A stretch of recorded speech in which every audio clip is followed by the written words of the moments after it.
explosive about virtual reality is the massive amounts of data. Who doesn't love a cool gadget?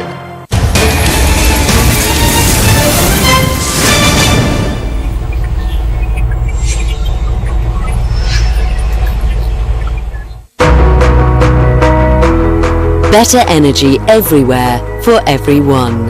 Total, proud to sponsor sustainable energy.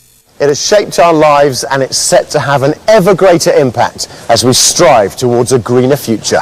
Academics still argue over a concrete definition of what electricity really is.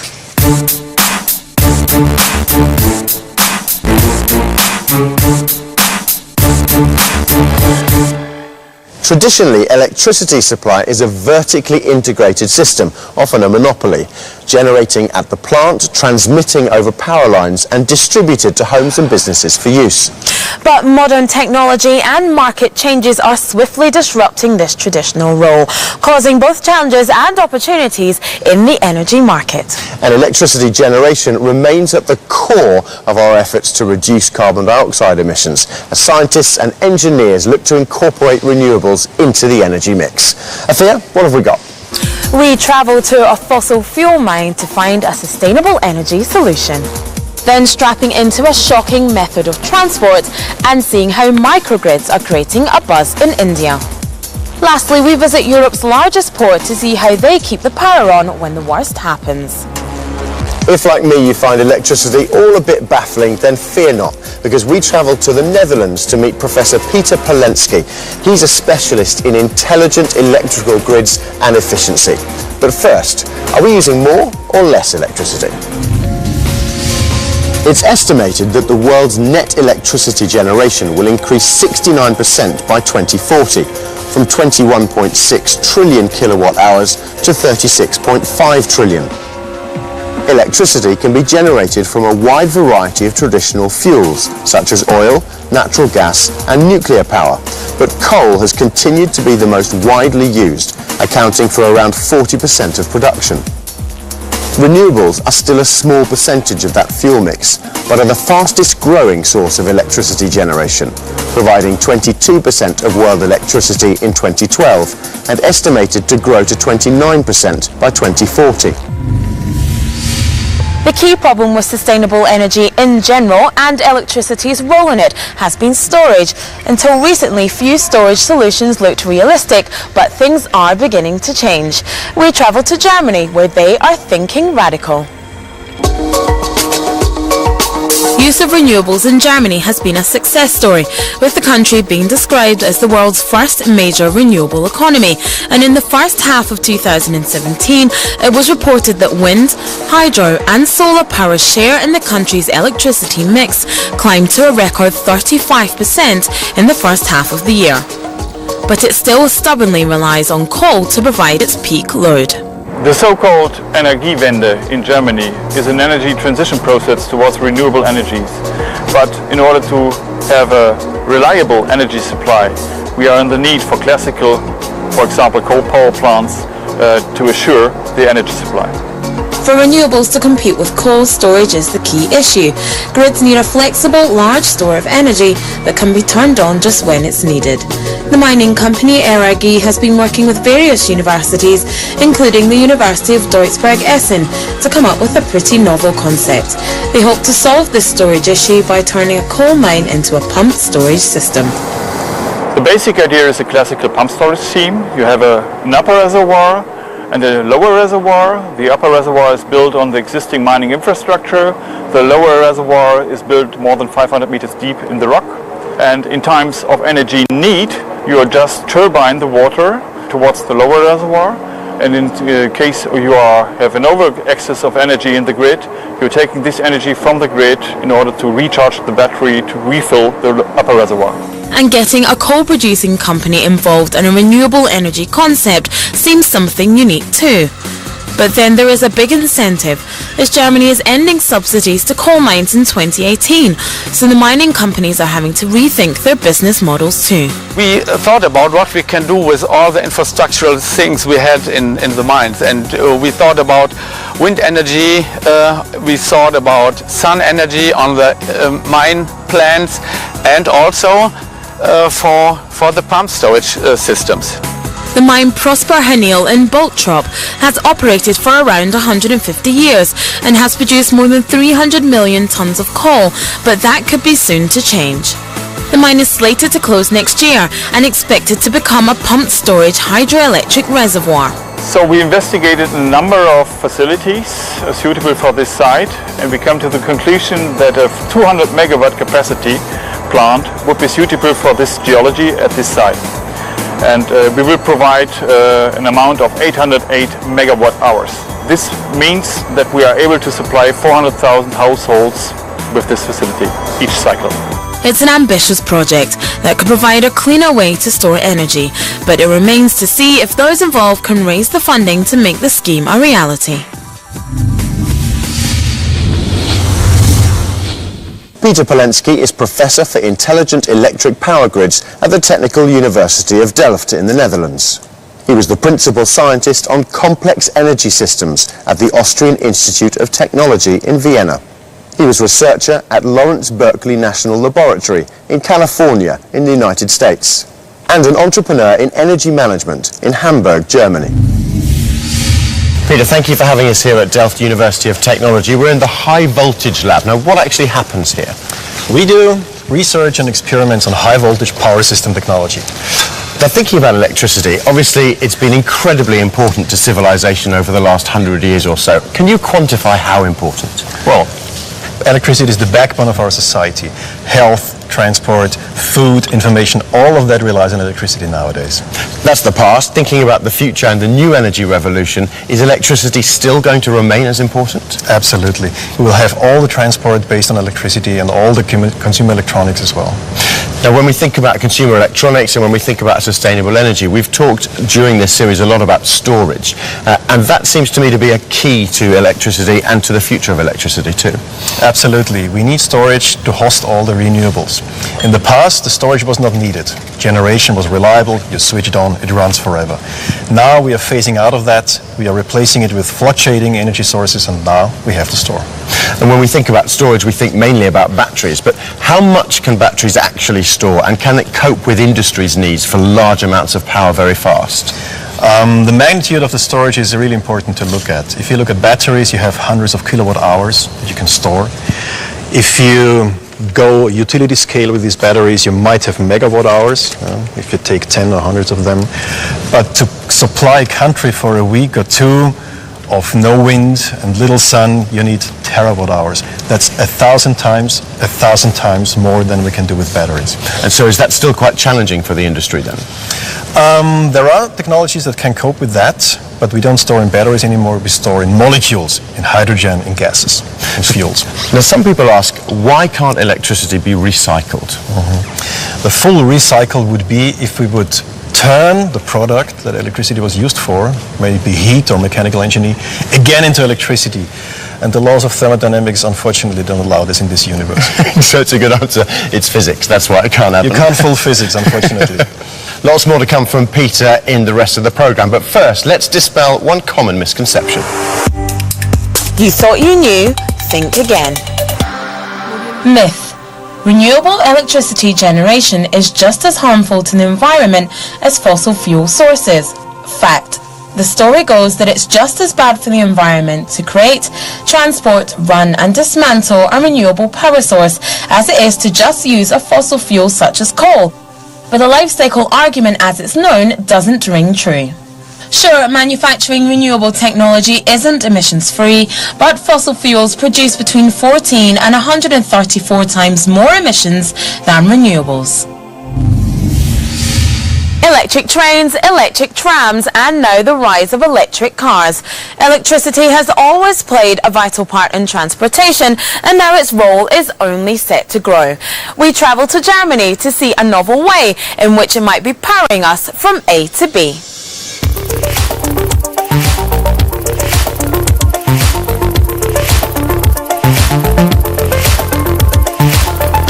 The whole world was wowed by the efforts of the Solar Impulse team to fly around the world on a solar-powered plane. But there are a lot of practical problems in powering an aircraft with electricity. Something they know a lot about at the Institute of Aircraft Design at Stuttgart University. When setting up a full electric propulsion chain, first of all we had to identify all components that could possibly be arranged for such a chain, and then in integrating them really on an aircraft you find new problems like electromagnetic interference or weight distribution, which you have to change center of gravities. Here at the Institute, the scientists and students have been battling with such issues for a long time. One goal of the aircraft was to reduce energy consumption, so we need about 10 times less energy to fly the aircraft compared to a conventional aircraft. The students and staff here have been working on a powered glider concept called the E-Genius, which explores the balance between weight and efficiency. Well, the E-Genius is a full electric battery-powered aeroplane with a max takeoff mass of 900 kilograms, can carry 2 pilots on board over a distance of 400 kilometers. Its success is down to its design. In contrast to fuel-powered airplanes, the mass of energy doesn't diminish during flight, so we have to choose the right value. And so for this 900 kilograms takeoff mass, we had chosen a battery mass of 270 kilograms. All this makes it a highly efficient aircraft that can really go places.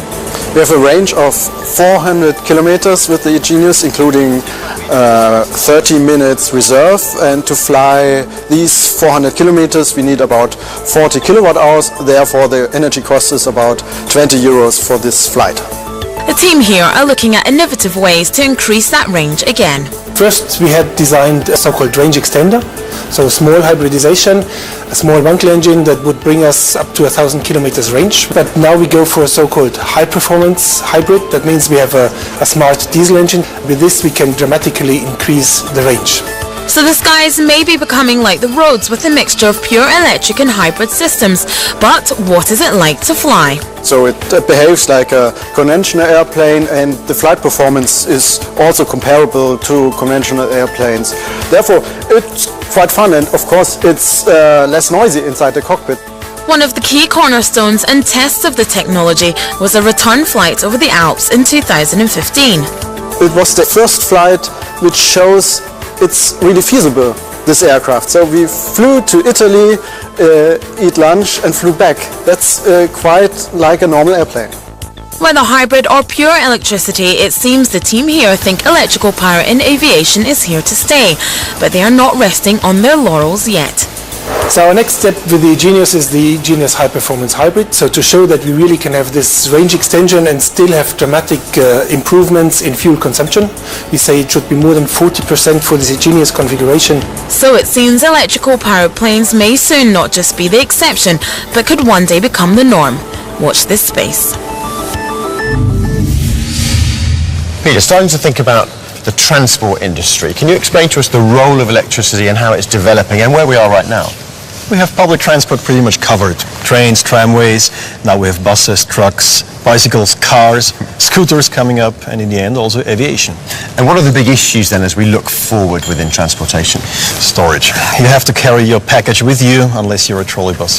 That's true. When we think about transportation and we think about aeroplanes, everybody's talking about the electric passenger plane. Is it possible, and how long do we have to wait? I think it's possible. We have now lightweight, ultralight aeroplanes, experimental ones from NASA. On the city-to-city trip, London, Amsterdam, it might be reality in the not so distant future. On the long haul it might be a bit further down the road. Still a long way to wait for that then. When we think about efficiency in particular and increasing demand or reducing demand, how can we increase efficiency? Well, there are basically 3 ways to improve efficiency. Either you work on the what, on the materials, the machines, you replace it with something better. Then you use less energy for the same purpose, for the same service. The second strategy is the how, the controls. You might change the way how you use it, maybe earlier, maybe later, and you can avoid peak loads. And the third strategy is thinking out of the box. The why. Why are you doing it in the first place? Maybe you can question the entire purpose and change something in that respect. The cost of moving to renewables from traditional electricity generation is very high. Who pays that cost? Is it being passed down to the consumers? It's not costing a lot, it's saving our lives. That's true. In the big scheme of things, that's true, of course, but financially, there's a huge cost to investment. It's always the consumer that pays. The consumer also pays the subsidies for nuclear and for coal. I believe we should even invest more into green technology. The race is fast and we have to be quick. to catch up. And who do you believe should pay for it? In the end, it's the consumer, of course. Coming up after the break, a first in India and a switch that could save a small piece of our frustration and also save lives. Total, proud to sponsor sustainable energy.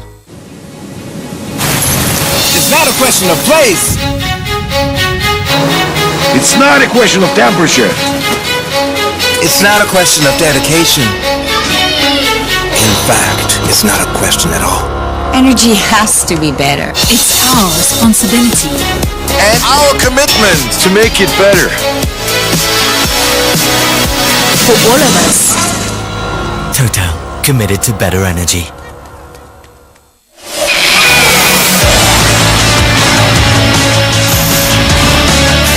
Coming up on Mobile One The Grid, we talk to a trio of Porsche Works drivers about this season and next.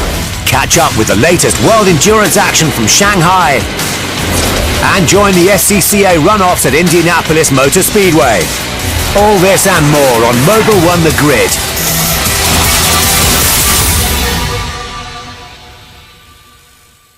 On set, Carey Mulligan, Beanie Feldstein, and extreme dog shaming. When I watch This Is Us, I feel nothing.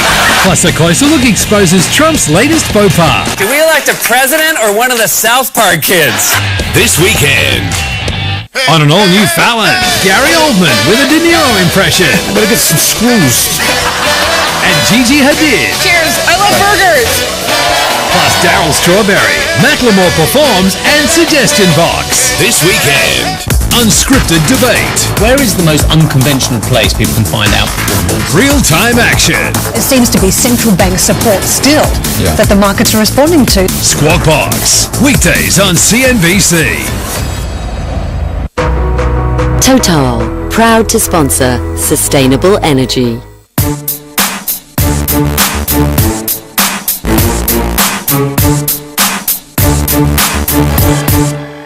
New technology is often a fillip to progress, such as mobile phones in the developing world. Could microgrids do the same thing? We travel to India to see a simple technology that could have a big impact.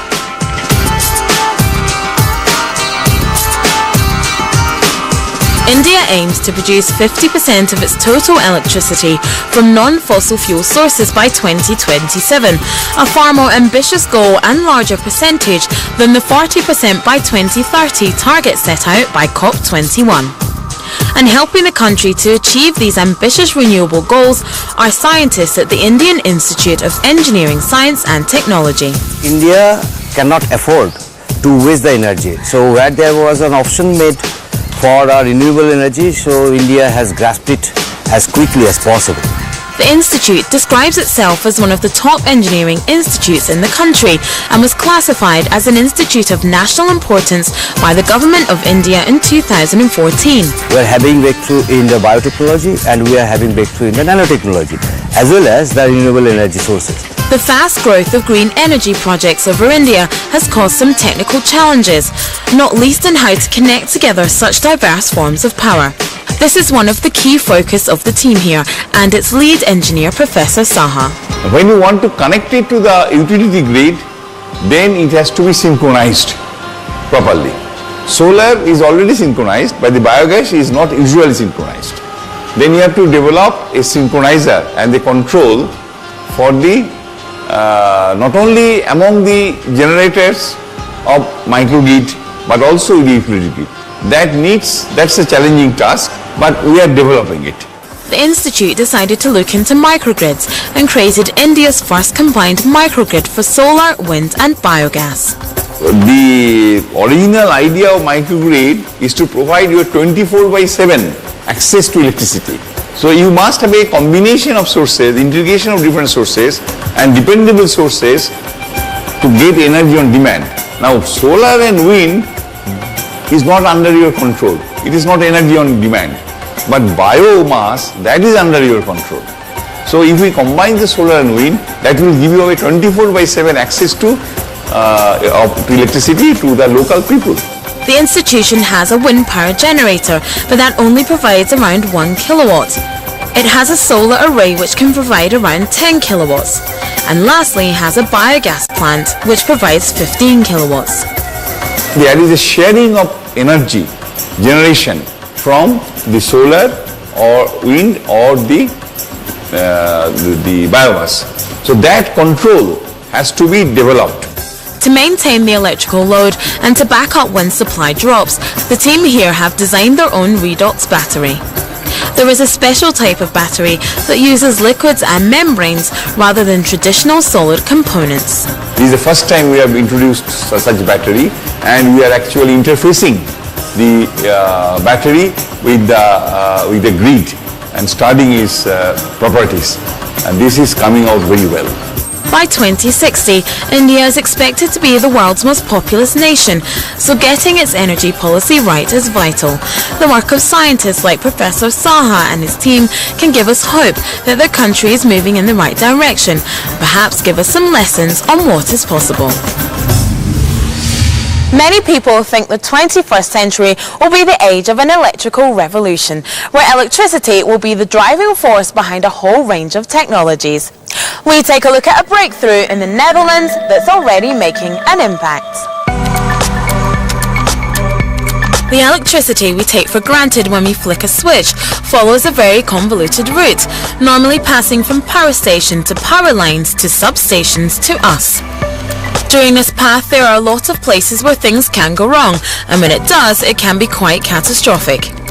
For instance, in 2012, a power outage in India affected 620 million people, or 9% of the world's population, when around 32 gigawatts of capacity was taken offline. Nowadays we are more reliant on electrical power. So when an outage happens, it has a big impact on our daily life. That could be, for example, electronic banking, internet access, telephone communication, public transport. But if you look like hospitals and data centers where critical power is more important, that could be more dangerous. Energy suppliers can tell when there is an outage, but isolating where and what the problem is more tricky. In the current situation, the control center can see where a fault is, but it needs to send a technician on site to actually find out which part of the network, if there's a switchgear or cable, has actually failed. When he does this, he'll then safely sectionalize this area, and then we'll try and restore power to the customers as quick as possible. But this can take up to 1 to 4 hours depending on the complexity of the grid and also the location. Rotterdam is home to Europe's largest port, so the city has some pretty serious power needs. We served more than 2.1 million customers.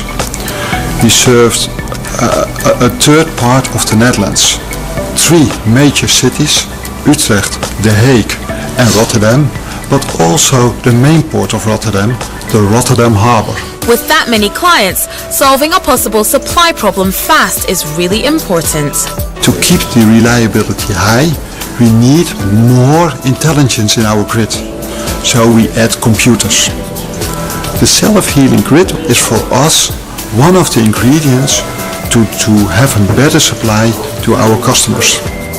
Rotterdam's distribution network, like many cities, consists of a mixture of old and new technology.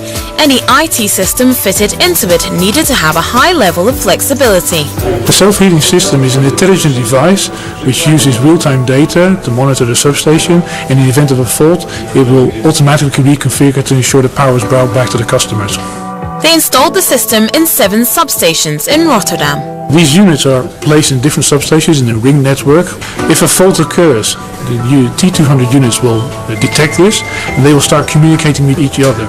So what they will do is try to locate the faults using communication and diagnostics.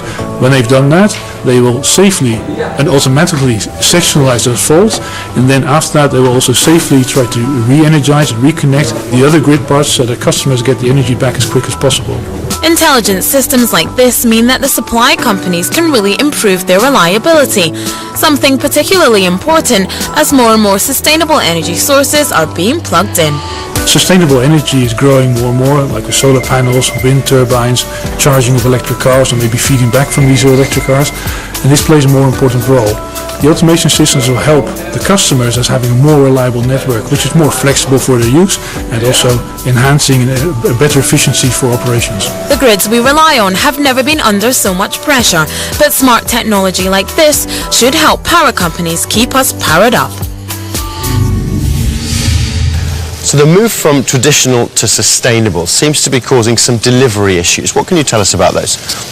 Well, sustainable power sources are fluctuating, and that requires much more controls and interventions than in the past. And how much electricity is actually lost when we think about the grid itself? On average, 5 to 10%, depending on the country. And when we think about the digital grid, what changes might that make? This is a good question. The power business is currently investigating how much of digital markets and share economy could enter their business. We can expect some changes, but the power systems are very highly regulated, and it's lots of very, very expensive investments. But as long as this market contributes to a safe, secure, reliable, affordable and green power system, be my guest. How hard will it be to integrate the two systems, the traditional one and also the digital systems too? The next 50 years we will have a transition. We will have a mix of both, where traditional structures and traditional topologies will coexist with new emerging ones. Flexibility, demand and supply, all these things we've talked about. When we think about sharing electricity across borders, is that a concept that's possible? It's not only possible, it's very, very wanted. The European Union incentivizes investment into cross-border trade and cross-border connections.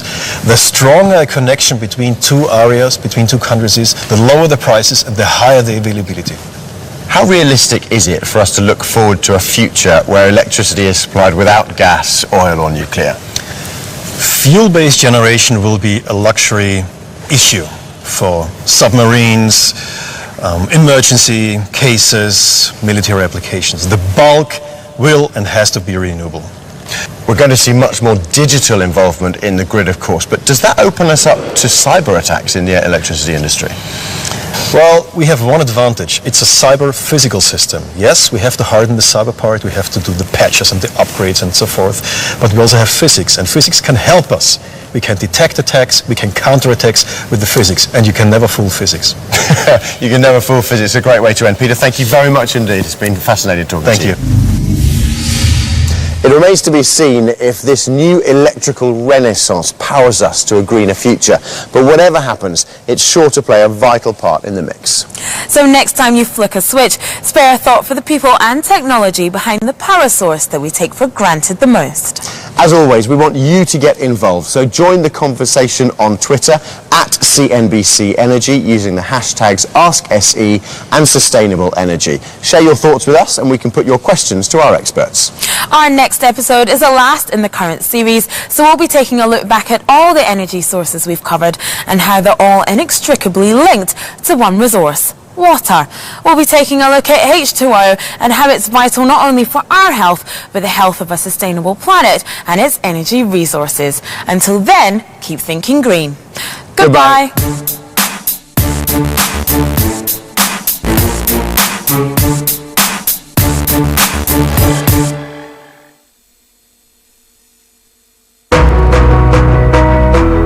Better energy everywhere for everyone. Total, proud to sponsor sustainable energy. We deliver consistently excellent product that covers all of the stories that matter in the markets, in the financial system, and in business generally. When I anchor Nightly Business Report, I feel a great responsibility. A responsibility to a viewer that is incredibly intelligent. NBR gives them something that they can't find anywhere else, which is relevant, unbiased information that can help them make really smart investing decisions. Nightly Business Report. We have a dedicated real estate beat, and we're the only ones on TV who do. Real estate coverage has absolutely changed since the financial crisis. We've tried to tell you what it's going to mean to you as an investor, as a homeowner. The existing home sales report is the most important number of the month. Existing home sales down 2.8%. The minute we report this number, anything that touches housing, those stocks move. CNBC keeps